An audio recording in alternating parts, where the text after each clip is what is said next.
Assalamualaikum warahmatullahi wabarakatuh. Kembali lagi di Monogram bersama Pepep di sini dan gue akan menemani kalian di setiap hari Rabu dan Sabtu. Buat kalian yang suka dengan konten-konten yang menceritakan kisah-kisah horor, kalian boleh subscribe dulu channel ini dan nyalakan lonceng notifikasi biar kalian gak ketinggalan episode terbaru dari Monogram Production. Dan buat kalian yang punya cerita horor ataupun ingin menjadi narasumber di Monogram Production, boleh DM ke Instagram Monogram Production ataupun Bang Din ya. Nanti semua linknya gue cantumin di kolom deskripsi. Nah, seperti video kali ini, gue akan membacakan sebuah cerita kiriman dari Kak Rania yang berada di Hong Kong, China, dengan akun Instagram @aliu_lee ya. Nanti gue cantumin di sini nih. Dia akan membagikan ceritanya tentang pengalaman yang ganjil saat mendaki sebuah gunung yang berada di Hong Kong, China. Penasaran dengan ceritanya? Untuk itu gue minta kalian siapkan nyali kalian, duduk yang manis, karena cerita akan segera kita mulai.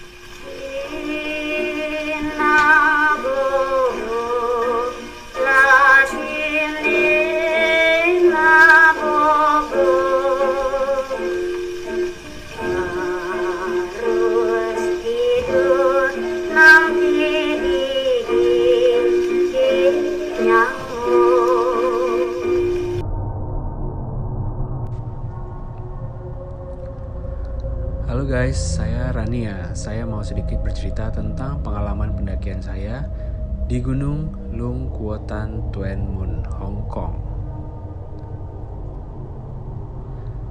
Sedikit ada kejanggalan ketika saya mendaki untuk kesekian kalinya.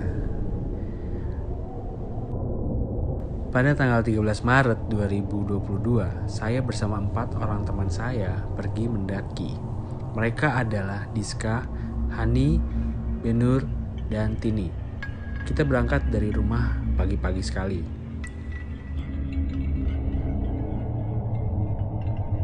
Sekitar jam 8, dikarenakan perjalanan sangat jauh dari tempat tinggal kami.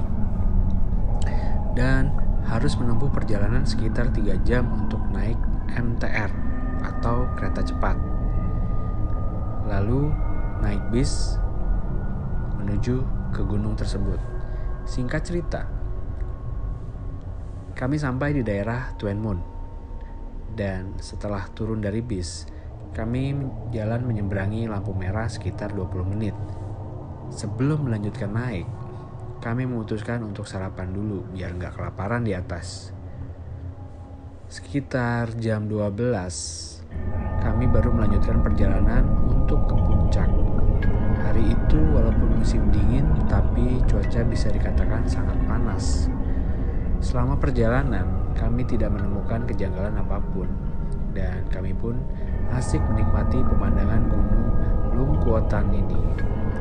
Sampai sesekali kami berhenti dan berfoto selfie. Di tengah perjalanan, kami memutuskan untuk beristirahat. Karena cuaca yang sangat panas, saya bertanya kepada Diska, "Dis, air kamu mana?" Saya minta. Diska pun menjawab, "Stok airku habis." Kita nggak ngeh kalau stok minum hampir sedikit lagi, cuman ada 2 botol, ukuran kecil lagi. Tapi untungnya puncak gunung tersebut udah deket, jadi kami udah seneng nih mau nyampe. Tapi sebelum kami sampai di Batu Tikus, yang padahal jarak pandang ke batu sana tuh gak jauh, tapi kenapa kami cuma jalan di satu titik itu dan tidak sampai-sampai? Yang padahal saya merasa Batu Tikus itu sudah dekat. Sampai pada akhirnya kami semua saling diam. Dan Hani teman saya berbisik, "Ran, istighfar." Saya pun mengucapkan astagfirullah, dan ternyata kami semua merasakan bahwa kalau barusan itu kami gak jalan, hanya muter-muter di tempat itu saja.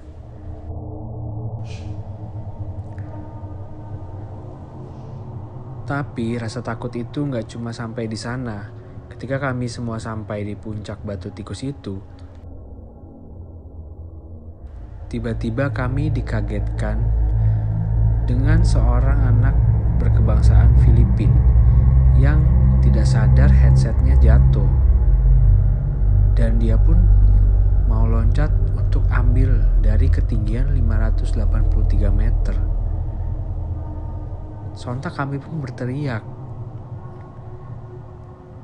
Dan alhamdulillahnya ada satu orang bapak-bapak yang kami tidak kenal yang akhirnya menahan anak Filipina itu untuk tidak melompat ke bawah. Ketika saya bertanya, kenapa kamu mau ambil headset tersebut?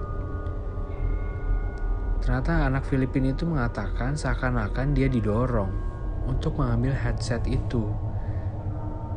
Selesai foto di batu tikus dan pemandangan gunung, kita memutuskan untuk turun. Berhubung air sudah habis dan jam juga sudah menunjukkan pukul 4 sore. Dan kami harus pulang. Ternyata jalan menuju pulang lebih ekstrim. Semuanya pasir. Dan di sana terjadi lagi. Berhubung saya jalan rada cepat, jadi memutuskan untuk jalan duluan. Berdua sama Diska. Hani, Benur, sama Tini mereka tertinggal jauh di belakang. Dan parahnya lagi, saya berdua dibikin pusing padahal rute perjalanan pulang yang saya lihat itu udah benar. Dan di sana saya merasakan ada suara yang bikin saya merinding. Yang saya takutkan hanya binatang buas. Tanpa saya sadari, saya dan Diska itu berlari. Tiba-tiba Diska terpleset sampai tangannya kena batu. Berdarah, dia berteriak, "Ran, tolongin saya." Pas saya nengok ke belakang, itu darahnya Diska sudah banyak banget. Saya saat itu gak komplit bawa P3K, cuma ada alkohol saja. Sebisanya tangan Diska saya ikat dulu pakai ikat kepala, karena untuk menahan darahnya biar gak keluar. Tapi walaupun sudah saya ikat, tetap saja darahnya banyak keluarnya. Ya udah kalau gitu kita tunggu aja si Tini, Hani, sama Benur ya. Saya bilang sampai akhirnya kita ketemu mereka dan sesegera mungkin untuk turun. Dan alhamdulillah sampai di bawah sekitar jam 6 sore. Kami mencari bis untuk perjalanan pulang. Di MTR kami berpisah dan pada akhirnya setelah sampai rumah masing-masing, kami kontekan di grup. Ternyata tangan Diska dijahit 6 jahitan. Itu cerita pengalaman pendakian saya selama di Hong Kong yang menurut saya serem. Bagi teman-teman mau percaya atau tidak, itu kembali kepada masing-masing. Entah itu pengaruh kami kecapean, mungkin jadi kami semua merasakan hal yang di luar nalar. Terima kasih, salam. Saya Rania Lee, Hong Kong.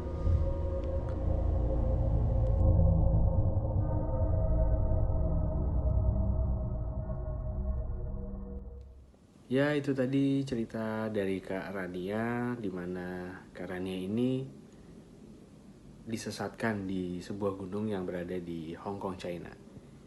Bagaimana menurut kalian? Tulis pendapat kalian di kolom komen ya. Dan jika kalian punya cerita yang pengen dibacakan ataupun ingin menjadi narasumber yang datang langsung ke Studio Monogram, boleh kalian DM ke Instagram Monogram Production ataupun Bang Din. Nanti semua linknya gue cantumin di kolom deskripsi ya. Jangan lupa mampir juga di Spotify-nya Monogram Production, Ngobrol Mistis. Yang episode kali ini, kita ketemu lagi di episode selanjutnya. Gue Pepe undur diri. Assalamualaikum warahmatullahi wabarakatuh.